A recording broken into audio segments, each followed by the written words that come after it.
Hi, future CRNA, Jenny Fennell here. I have some exciting news to share with you guys that CRNA School Prep Academy is having its very first in-person conference this fall, October 23rd and 24th in Greenville, South Carolina. We are so excited to meet you. Richard and I can't wait to give you a high five, fist bump, belly bump, whatever you like. And I just want to go over with you guys some of the things you would walk away with if you were to attend. And I also want to let you guys know that it doesn't matter if you're a nursing student or whether you're in the application phase, or even if you're a newly accepted student, you're going to walk away from this conference with something. So I want to let you know that anyone's welcome to attend.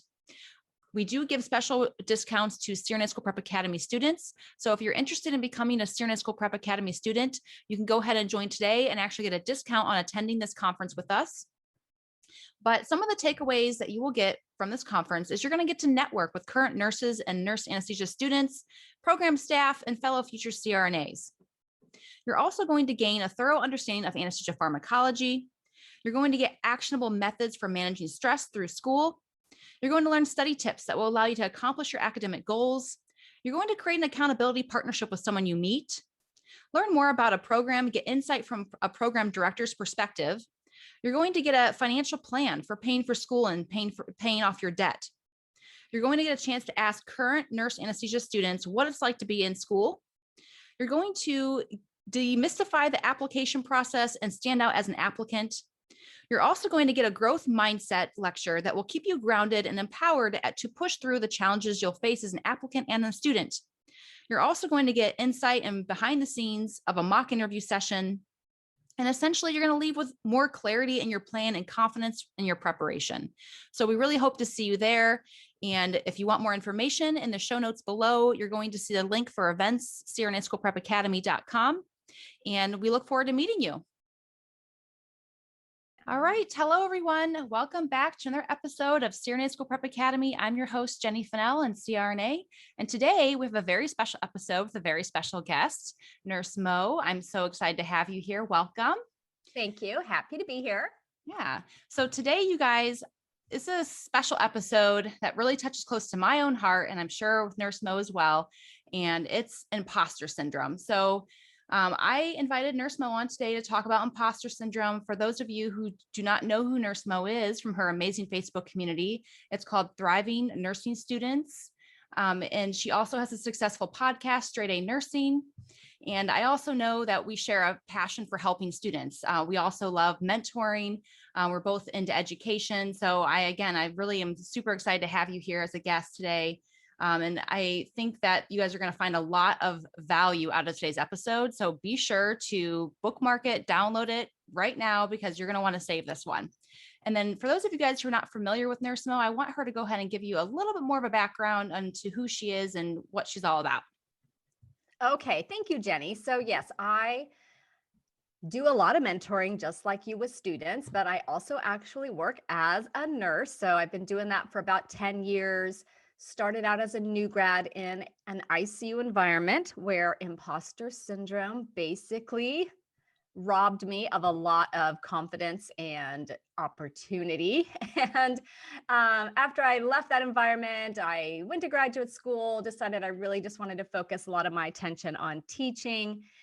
Currently, I work in the recovery room where, yes, I still get imposter syndrome there too. So as we talk about imposter syndrome today, I want everyone to know I'm raising my hand throughout all of this because every single thing I mention, I have felt and gone through myself, but eventually found a way to keep it from holding me back. And that's what I really, really want for all of you guys. Awesome. Thank you so much. And I'm included in that. I struggle with imposter syndrome even still today. Like you said, it's I think with everyone too, it comes in phases in life. Mm-hmm. So let's go ahead and dive into the show and welcome again. So I guess let's go ahead and start with, what is imposter syndrome in your opinion? Okay. So imposter syndrome, it first came about just even someone using that term. The funny thing about imposter syndrome, Jenny, is that people have it, they just don't know what to call it, or that it's a thing, or that it has a name. So back in the late 70s, these two researchers, Chance and Imes, discovered that amongst these really high achieving female students, they had this feeling that they were frauds and were always going to be found out for being frauds. And even though they were really high achievers, they attributed their accomplishments to things like, oh, I got lucky, somebody made an error, things like that. So I do want to point out a quick caveat that even though these early studies were on female high achievers, the more recent studies are showing that it can affect both males and females equally. And it's basically defined as having that feeling. You cannot shake this feeling that you are not qualified to be in the situation that you find yourself to be in. And that could be, a new grad in the ICU, or in a CRNA program, or anywhere. And it is absolutely just a huge lie that we tell ourselves, and it just affects us in so many negative ways. Yes, 100%. And I think it's really fascinating. They kind of coined this term with females, but like you said, it affects us both equally. But maybe I think with the given history of how females kind of came to the workplace, back in the 50s and things like that, that maybe Absolutely. they started studying this because it became a real problem. But yes, it's very common. And I think, again, I think it's very common, especially in, like you said, high achievers. Absolutely. So yeah, that's a great definition and very very insightful as well. But I guess let's kind of dig into the nitty gritty. What are some signs that a student may actually have imposter syndrome? So I found that probably the quickest way to get to the core of if you might be having an issue with this is to basically just think about if you've ever said to yourself or thought some of these key themes that come up with imposter syndrome. So if you've ever found yourself or, regularly say things like, everyone here is smarter than I am, or maybe you're thinking about how maybe you got into a competitive program and you say, I just got lucky. Okay, we all know that's not how it works. Or they're going to find out I don't belong here. That's huge. If you've always kind of living in fear of being discovered as um, a fraud or not competent, that's huge. I got in on a fluke, someone made a mistake, or even just here's the one I'm really guilty of. Well, I just work harder than everybody else, because a lot of imposter syndrome sufferers over prepare, over study, overdo everything. So I always just said, well, I just worked really, really, really hard. Maybe they say things like, if I belonged here, then I wouldn't be so nervous when I'm in clinical, or, whatever situation it is. Or if I can do it, anyone can do it, way to downplay your accomplishments, right? So, those would be like the key things. And when people look back and they think about those key phrases, so many people say, oh my gosh, yes, I have said that at least once. But a lot of people say, I do this all the time. Oh yeah. I feel like this describes my life, unfortunately, Yeah, all the I know. time. And Yeah, it's like, whoa. And you don't even know you're doing it. Like you said, it's kind of a subconscious absolutely. belief that kind Yeah, of gets embedded into who you are. And gosh, some of that stuff's pretty deep as far as if you really think back. If you're like me, I can think back to even when it all started, and it was my childhood. So I think a lot of people who are dealing with imposter syndrome probably have been dealing with this for a good chunk of their life, and so they don't absolutely. even recognize that they do this to themselves. And you pointed out a hard worker. I mean, like I said, all the stuff you said just totally resonates with me, because I remember always thinking, well, I just have to work harder to be as good. And I took that to heart. And it wasn't until I really realized later on, much later on, like in college, that it's not about working harder. It's about working with what works with me and my own style. Like that's actually what it's not, working harder, but smarter, essentially, Yeah, and knowing what works for you. Um, absolutely. Yeah, absolutely. so yeah, these are all, I'm sure you guys are probably listening to saying, heck yeah, raise your hand. This is totally me. So yeah, this is all, I'm glad we're discussing this, because you're not alone. That's another part too, is I think when I start doing this kind of stuff to myself, is I kind of feel alone, even though I know I'm not. I feel like you said, it's kind of very like, I don't belong here. You feel like you're singling yourself out. Oh, And it, yeah. and it feels very scary, honestly, to feel that way in a crowd of people that you think are more competent than you. But the reality is there's other people in that room who probably feel the same way that you do. Absolutely. So there was a workshop done. I don't know exactly when it was, but it was a workshop of clinical nurse educator students, so high achievers again. And this whole topic of imposter syndrome came up. And the consensus amongst that group was a whole bunch of, oh, that's what that's called. Oh, I thought it was just me. Oh, you Mhm. suffer from that too? That was resounding theme in the room when this topic was shared. Awesome. All right. So I guess what are some common reasons that you think imposter syndrome kind of sets in for your students? Okay, so I've identified a few key reasons that imposter syndrome would affect someone in, a nursing school, graduate level program, any kind of field like that. So, one of the issues, and this is just kind of a double whammy, but first generation college students already are at higher risk for suffering from imposter syndrome. So, add on to that, if you're a first generation student, which a lot of nursing students are, and you're in a very high stakes program, then it's like you're double dipping on all the reasons that you could have imposter syndrome. So, that's just one. And then the other two reasons that I see are you do have students who struggled to get through, if they're in a RN program now, maybe they struggled through their, chemistry and microbiology and all of that.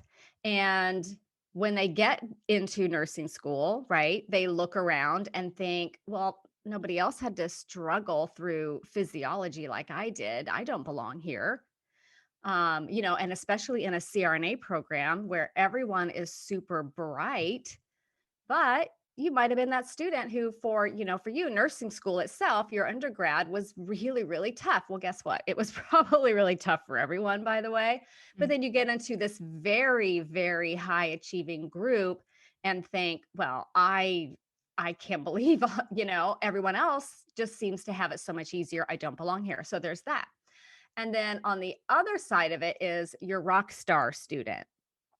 And you know that student, right? Top of the class student, the scholarship student who won every scholarship, got straight A's, led every group project, just turboed their way through nursing school. Well, now they're just one of many superstar rock star students. So then you go from being the the star of your class to being just this average person. And that's huge risk for setting someone up for thinking they're a fraud and they don't belong.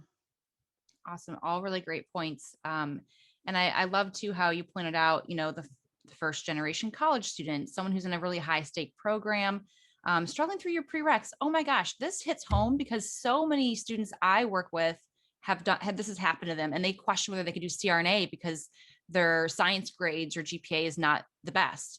And Mhm. I'm here to tell you, everyone listening, that yes, you can do it. Does it mean you might have to retake some of that? Yes, you may. And does it mean you may have to take some graduate level science courses and get A's to prove to the academic committee that you can handle graduate level science courses? Yes. Um, but you are capable. It doesn't matter. I myself had got a C in organic chemistry. It kicked my butt. It's funny, I signed up. I could have done Gen Chem too.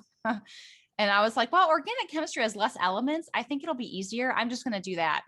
I was in for a rude awakening. My very first lab, when like half the chalkboard was these carbon chains and hydrogen chains. And I was like, oh my gosh, what did I do? That is so um, funny. yeah. So, you guys, I'm here to tell you that it is, don't let one bad class grade or what you see as like a failure in a science course hold you back from pursuing what you want to do. There's always ways around it. And then I think too, when you suffer for imposter syndrome, anxiety, you mentioned, test anxiety. Oh my gosh, this becomes a huge problem for even really, really gifted, smart students because they get in their own head and they Mhm. can't calm down enough to just think. Right. Um, and so that's a huge problem. A lot of my classmates were on beta blockers, to deal with it, which isn't Wow. saying you have to turn to Mhm. medication, but it was very common. Even antidepressants to deal with test anxiety. Oh, Um, that's oh. My Yeah. heart just goes out to them. Yeah. And it's, and luckily I never went that route. I just know a lot of my classmates did. I personally was on a proton pump inhibitor because my anxiety caused severe acid reflux, which funny story to that is I actually didn't realize my stress was causing that. I thought I just had it. And I was like, well, this Mhm. stinks, but it went Yeah. away. It went away when I was done taking my boards. Isn't that um, funny? Yeah, imposter syndrome can cause a level of stress that manifests in physical symptoms. It absolutely does. mhm. Yes. So let's see. I guess let's kind of get into what types of feelings are associated with imposter syndrome. I would say, as a general rule, and it does affect everybody a little bit differently, but in general, there's doubt, which is very self defeating. Students often feel shame because they are having feelings that they don't think they should be having. So they feel shame about that and they feel like they can't control it. And, nurses, huge control issues, right? Yes. And like I was just saying, it causes an incredible, incredible amount of stress, that fear of constantly being afraid that you're going to be found out is it puts the student into this situation where they feel like they always have to stay one step ahead. And Dr. Valerie Young wrote a book called The Secret Thoughts of Successful Women. And if anybody wants to really dive into imposter syndrome, check that book out. You don't have to be a woman to read it, but she did write it from the standpoint of successful women because that's where she is. But in this book, which is amazing, she says they are staying one step ahead of the no talent police, those people that are going to find out that you don't belong here. And that causes an incredible amount of stress. You can have heartburn, ulcer formation, headaches, nausea, all kinds of GI upset, palpitations. Like there's just an incredible amount of physical symptoms that you can have, not to mention just what stress does to your body and your spirit overall. So it can be very damaging that way. And then again, just that doubt, that shame, that feeling like you can't control this horrible feeling. It's really self-defeating, and it's, a lot of students, it sets them up to fail. Um, and it's just, you can tell I'm not a fan of imposter syndrome. Yeah, it's a vicious cycle. It's like It is a your very, own very, worst enemy. absolutely very um, vicious. and like I said, I'm sure everyone listening can relate to all these feelings. I know me for one. Another thing too that I want to add is I had a fear of failure, and I think that the imposter syndrome, like, did I really belong in anesthesia school? Mhm. No, I never really felt that I belonged. I never even thought I could actually do it. I didn't stop me from pursuing it because I wanted it that bad. But as soon as I got in, I was like, whoa, I'm in way over my head. Can I actually do this? Am I going to flunk out? And it was always like that weight on my shoulders. I felt like I was holding the world and always trying to perform my best and never feeling like I did, even though I did. And it kind of sunk in when, like, one day I had a clinical instructor who I really liked. And I always tell my current students, I'm like, you are your own worst critic. So please, you beat yourself up more than anyone else. And even when you think you did something wrong, you didn't. Or when you think you had a bad day, you didn't.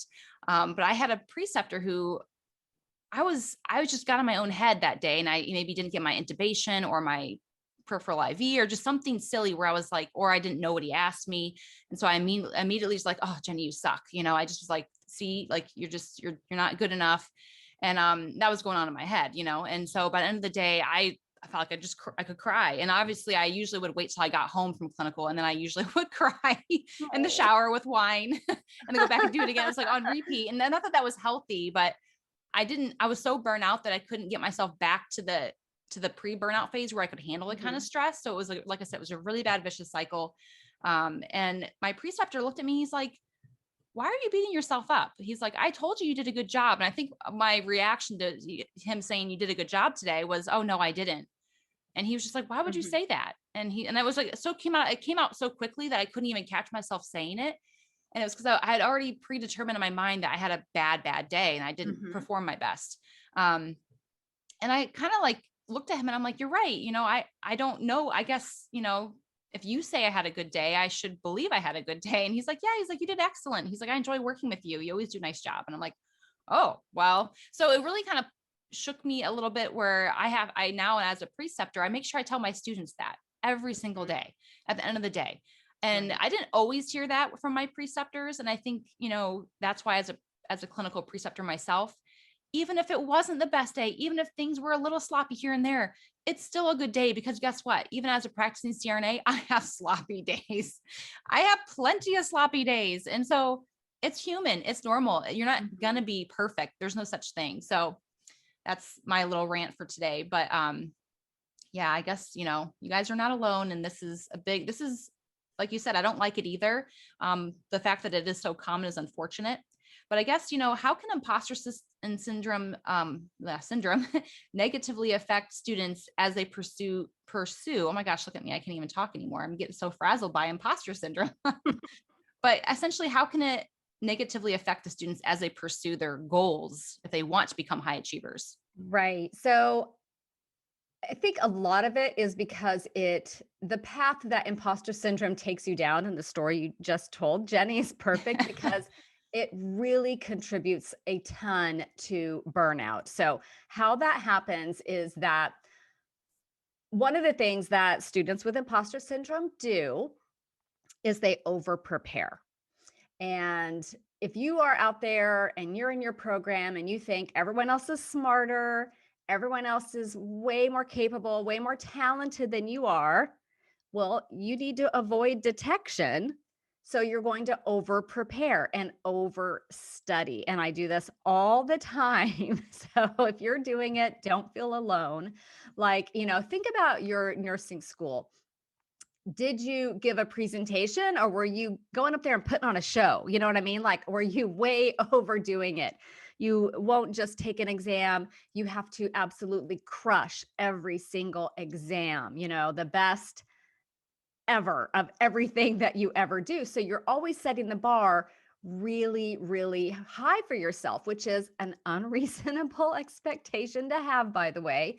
But you're doing that because you've got this lie, right? This imposter syndrome lie that lives in your head that's always telling you you don't belong here. Well, you're trying to convince that it's wrong and also trying to prevent from being found out. So by over preparing all the time, over studying all the time, you waste a ton of time. And Jenny, you mentioned this earlier that you had to learn how to study more appropriately for yourself because you saw that you were going down that burnout road. And that's one of the ways that it leads to burnout. So it also leads to students possibly, and not even students, this would be, after you graduate and are in your career, but avoiding taking chances or seeking out really big challenges. So it's interesting that you mentioned having that fear of failure because a normal person looks at risk, looks at opportunity a different way, maybe as from a more confident standpoint. Of course, it's normal to be a little bit nervous or have a little bit of uncertainty about something, but there's a normal amount. And then there's the way imposter syndrome people look at risk and opportunity. So if I have imposter syndrome and I'm applying to a CRNA program, my brain isn't going to think, well, I'll get in or I won't, and that's life. And if I don't get in, I'll try again or whatever, because that's what a normal person does, right? The student with imposter syndrome thinks, oh man, that looks awesome. I'd love to do that. But if I put myself out there, if I apply, if I go on these interviews, I'm going to be shining a huge spotlight on everything about me that is incompetent. And they're not going to choose me. And then all these people are going to know I'm an imposter. And so that perpetuates, it's that vicious cycle you mentioned, perpetuates the imposter syndrome. And that's really an uncomfortable feeling for us. The thoughts can also go, I am an imposter because, I'm a fake, right? But no one knows yet. No one has found me out yet. So I'm not even going to go for that because if I just keep under the radar, no one's ever going to notice my inadequacies and I can hang on a little while longer without being basically discovered. when I took my CCRN exam, do you think I told a single soul that I was taking that exam? Mhm. No, because if I went back to my ICU and had to tell everybody that I didn't pass, I would have been completely found out as an imposter. Luckily, I passed. I still feel I have still always say they made a mistake. There's no way I passed, Mhm. but the exact same thing. So if you have imposter syndrome, it can damage your career, damage your ability to move forward because you avoid taking chances and truly believe that you're not capable. And if you don't try, then you're not going to fail. And if you did try and you did fail, again, vicious cycle. You just spoke to so many of my students, like 110%. Holy moly. I see students struggle with this all the time because, again, it's about putting themselves out there and not being afraid to be rejected. But that is a huge fear. That is this because of the imposter syndrome and the reality of what they believe in their mind to be really true, and then they give up, then they just don't want to try again. Yep. And you have to get that healthy mindset when you're applying for CRNA, because you guys, more people face rejection than acceptance. It's if you and I know you don't see that on social media, you don't see people sharing their rejections, and that's Mhm. actually why here in a few weeks I brought on one of my students who faced 12 rejections before his 13th attempt, and he got accepted. Lucky 13. That's an I awesome story. It is an awesome story. And I just, I wanted to really pick his brain. So I'm like, I just need other people to hear this. Because so many people after 2 or 3 failed attempts decide to give up. And including my girlfriend, who I'll never forget, she had to try 4 times. By her third rejection, I remember we were already in school and she was still working in the SICU as a nurse. And she was like, guys, it's just I'm not cut out for it. I can't do it. I've been rejected 3 times. I'm not going to keep trying. And clearly, and I remember sitting around being like, Donna, you're going to do this. We're going to make you go in for a 4th time and you're going to do this. And we're going to help you. You got this. And she did it. She got in and now she's a CRNA. And, but she had to get out of her own head. Mhm. Um, so I encourage you guys who are struggling with this to reach out to your support system to try to give you a different perspective. If you can't get out of your own head, try to get your friend's perspective on how you're doing, because I guarantee you're letting yourself hold yourself back. So get out of your own way. I love And I that. also wanted to go back to, you said how you over prepare and overstudy. This wastes precious time. And I have a lot of my students also who, even once they get into school, they struggle with this because they're like, oh, I'm just so nervous that if I don't get this concept, I'm going to fail. And then they beat it over, beat a dead horse essentially.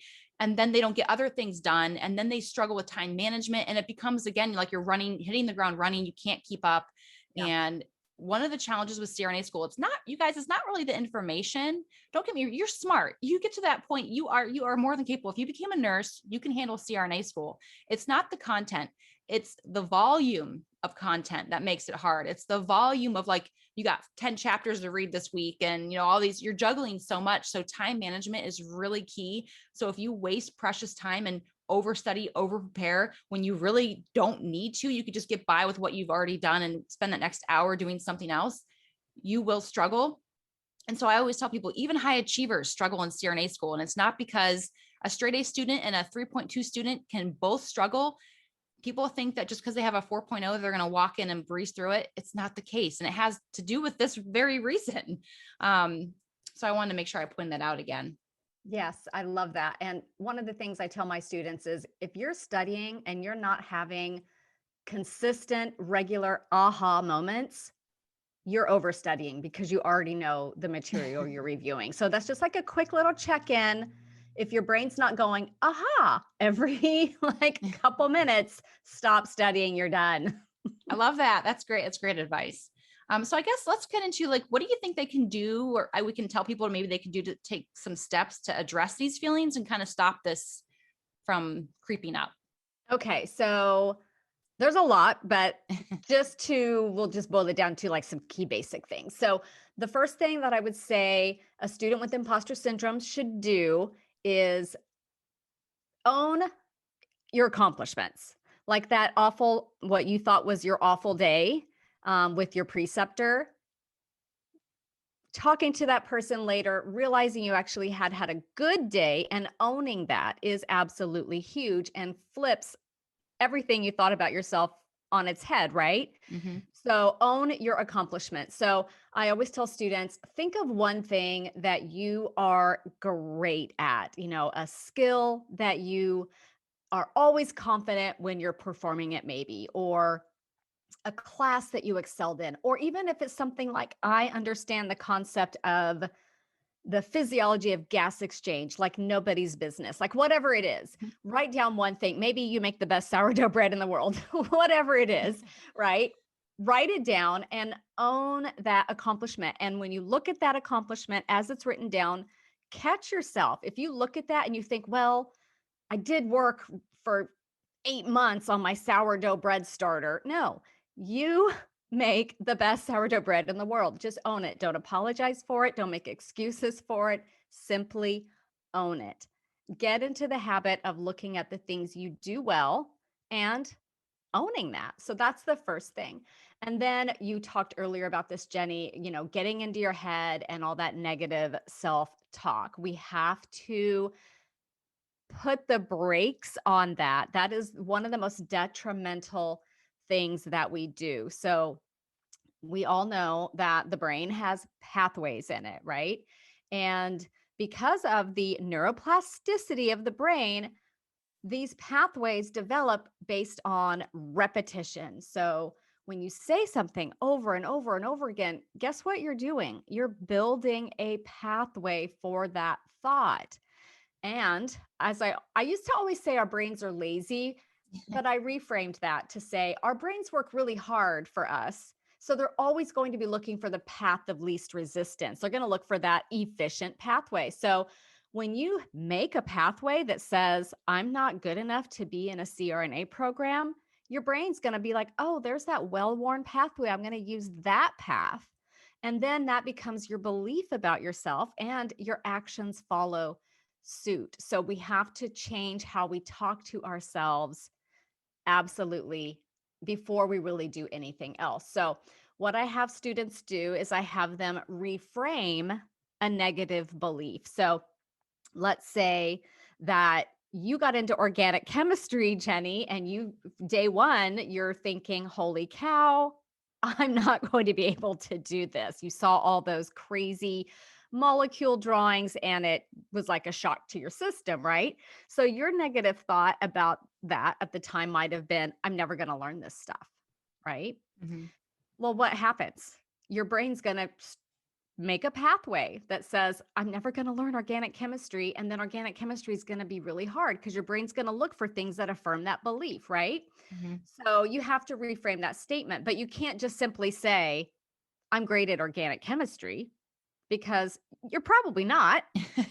And you're not going to be able to believe a statement that's not true, right? So when we reframe negative self-talk, it's not just flipping and saying, I'm great at something that you're not necessarily great at. It's instead saying something that's true. Like, maybe you say something like this. Instead of, I'm never going to learn this organic chemistry stuff, you say, I'm open to learning organic chemistry and I'm studying every day and feeling more confident every day. And that's probably true. And you can believe that statement. So that's how we reframe our negative self-talk. I had a student, her name was Amber, and I just love that she shared this with me. So I was talking about this, about math anxiety. A lot of, first time, first semester nursing students, they get all into their heads about the math that's required for nursing school and tell themselves, I'm bad at math, and think, well, I'm going to fail my dosage calculations exams, and then I'm going to fail out of the program, right? So Amber had been in my Facebook group or somewhere where I was talking about the reframing. And so she took, I'm bad at math, which was her limiting self-belief, her negative self-talk, and she reframed that into something like, my brain is open to learning math. I am practicing and getting more confident every day. And she actually wrote this down Mm-hmm. and put it on her computer where she could see it every day. And about halfway into her first semester, she reached out to me to say, That was a game changer. She's thriving in nursing school and feels so much confidence because she started talking to herself in a completely different way. So that would be the two things: own your accomplishments and reframe that negative self-talk statement that you say to yourself all the time. I love it. You gave me goosebumps because that is 110% just exactly what people need to do. And it's much easier said than done. I do get that. But I even truly believe that the reason why I was able to overcome stuff that was essentially in my childhood, where like you said, your brain built this pretty easy pathway that I believe to be true. And so it was an easy go-to for me to always say, I can't, I can't, I can't, I won't, I won't. And it wasn't until I was really faced with, okay, I won't be able to achieve what I always had hoped I could achieve if I keep saying I can't to myself.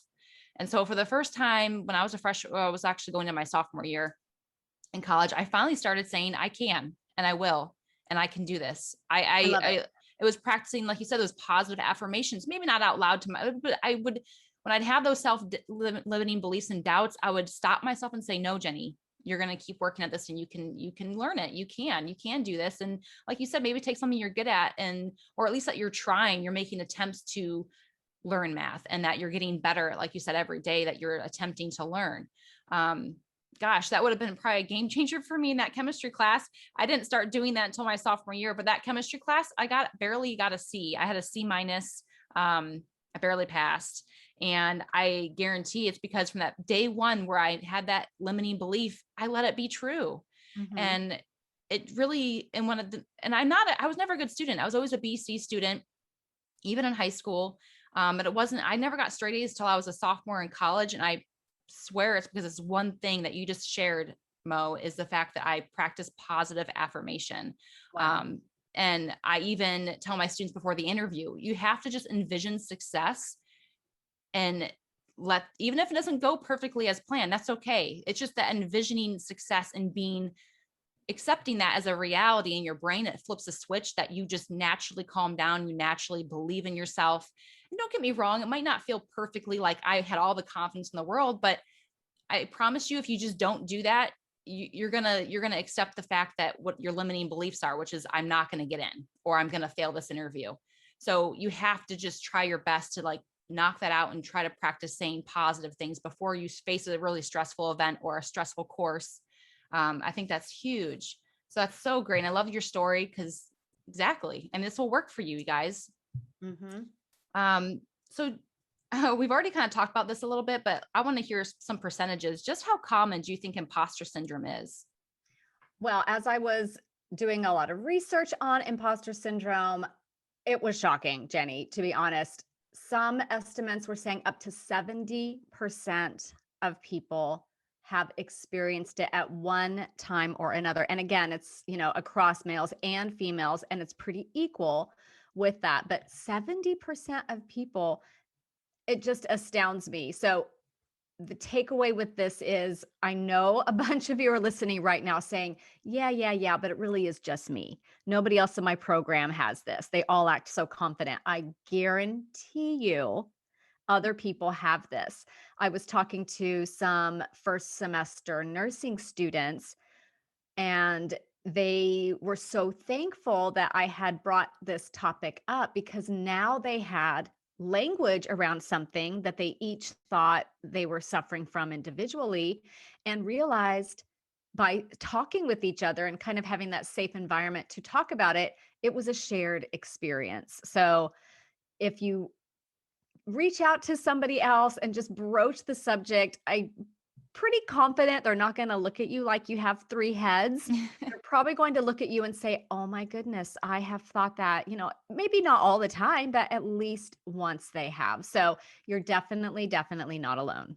Yes. And like you said before, shame. Shame Hmm. goes into this. So people don't openly talk about this because people are ashamed that they feel this Yeah. way about themselves. They know it's not right, but they can't get out of the vicious cycle. So when people do share that they are experiencing this, I guarantee someone else is gonna just take a deep breath and say, "Oh, I'm glad you said that because I've been Right. feeling that way too." Mm. And something about having a shared emotion with one of your peers, one of your friends, your family, it's very empowering, and it kind of it kind of, like you said, it kind of lets you feel you're not alone, that you take someone else's hand. So you know what, we're going to battle this together. And Right. they always say, people who, this is totally off topic, kind of, but not really, people who are in war, let's just say, you're more likely to survive when you have a partner. You're more likely to make it through the trenches when you have someone else you're with, because you're both relying on one another. It's like a human nature where something about sharing an emotion or that human connection with someone else, that you're relying on each other, that you're here for one another. So again, by sharing the fact that you're experiencing these problems with your friend, your coworker, it'll make you both stronger and both better, because you're going to want to be better for each other and for yourself. Because that's just, again, it's human nature that you want to survive with someone, and that's also like the broken heart syndrome. I mean, people want to be around other people. People are emotional beings and want that connection. So please, if you feel like you're alone, you have to reach out to your support.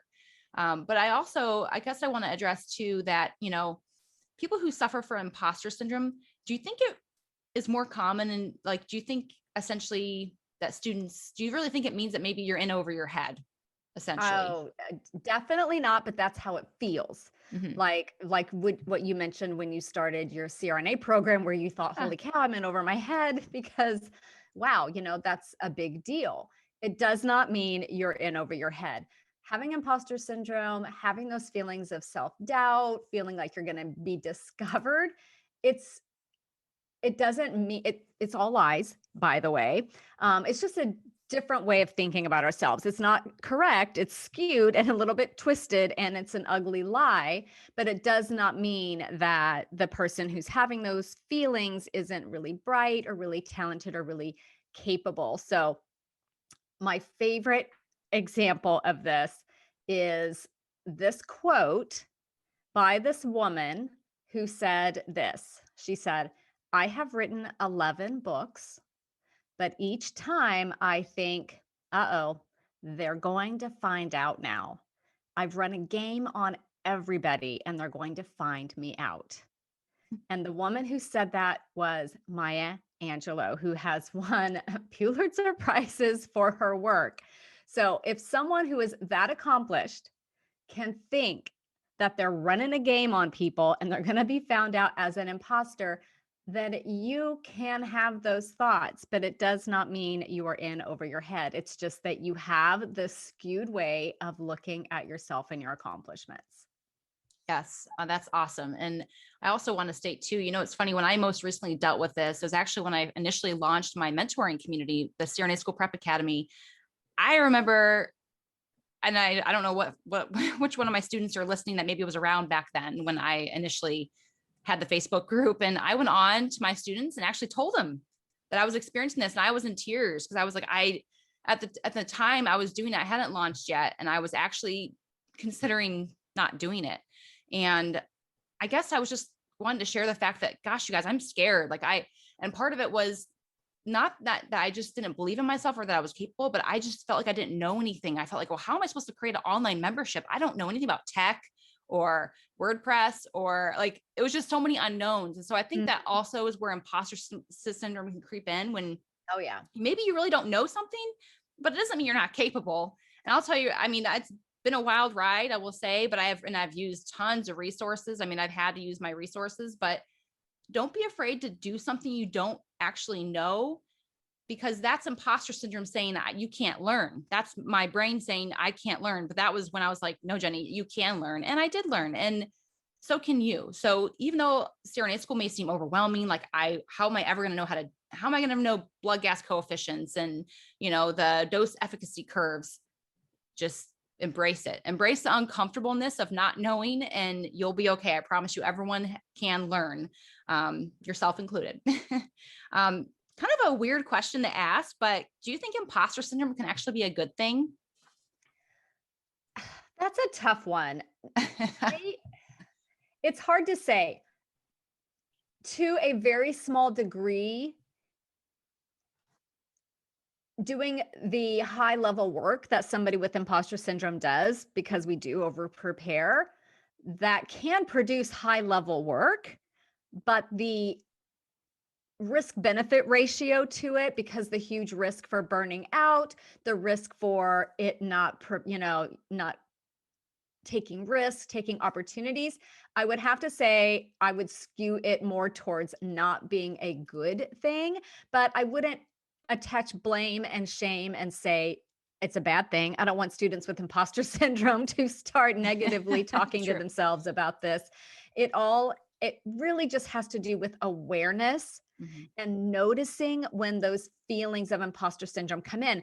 And when you've got your friend in the trenches that you were talking about, Jenny, I love that because you can hold each other accountable Mm. because you can see in your friend when their imposter syndrome is piping up, and you can say, "Okay, Jenny, that's your imposter syndrome.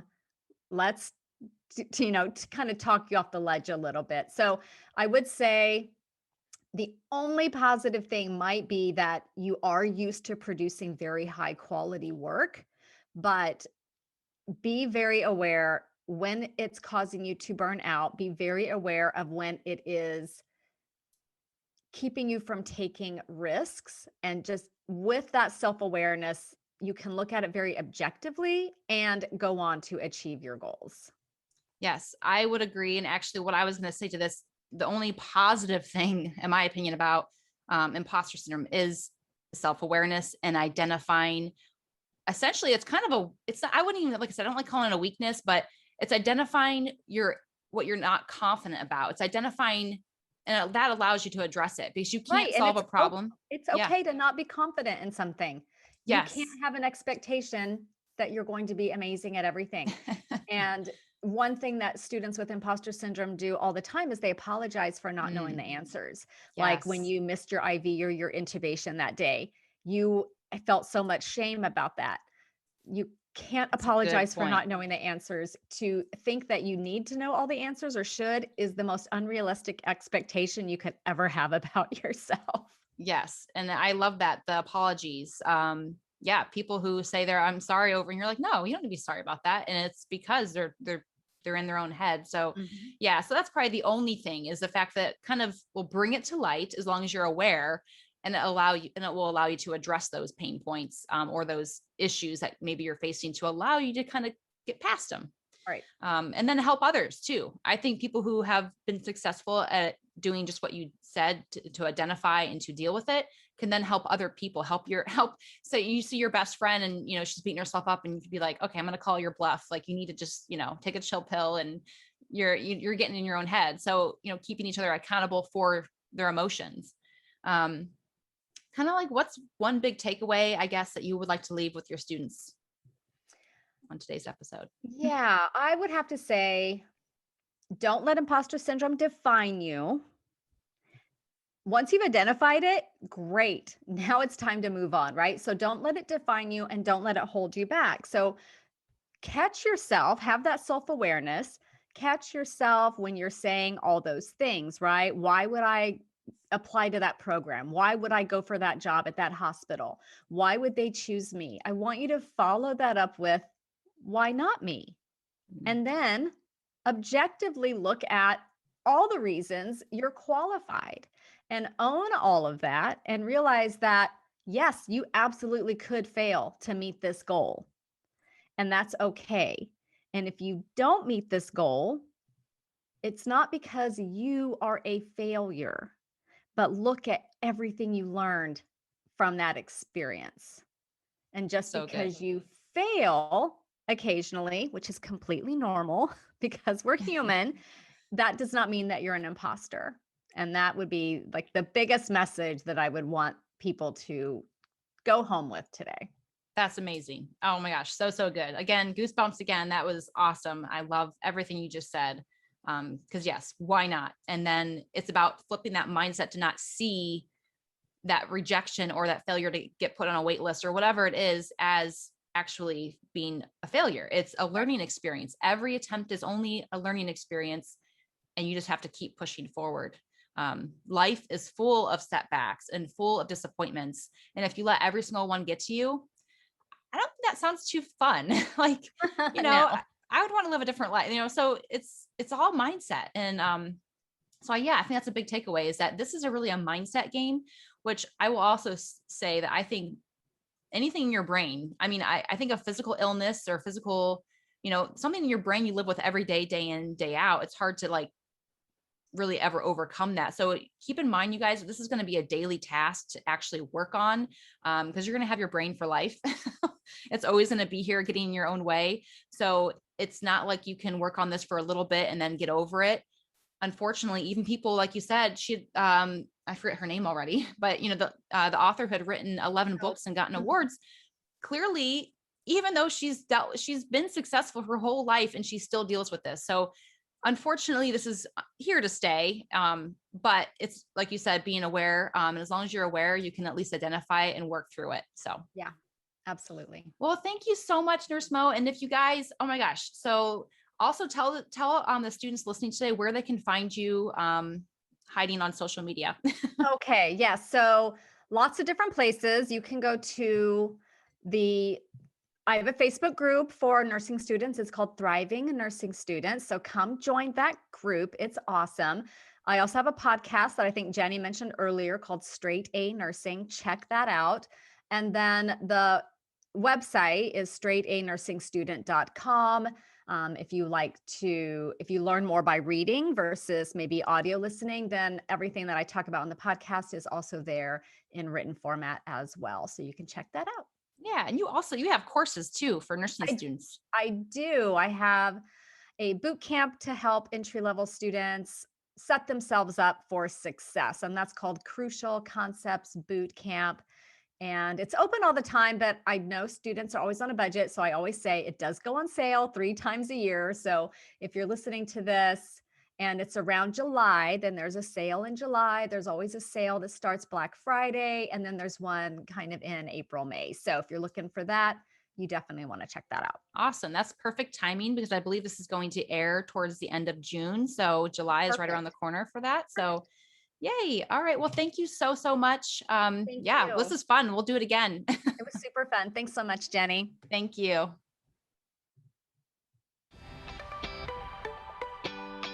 Hey, future CRNA. As always, I appreciate you and your loyalty. Thank you so much for tuning in this week.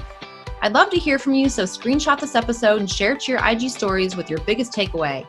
Don't forget to include the hashtag CRNA School Prep Academy. If you're on Facebook, be sure to join ICU Dreaming About Anesthesia by CRNA School Prep Academy. This is a private community that you will find free guidance and support along your journey into CRNA school. Stay strong, and I'll see you next week.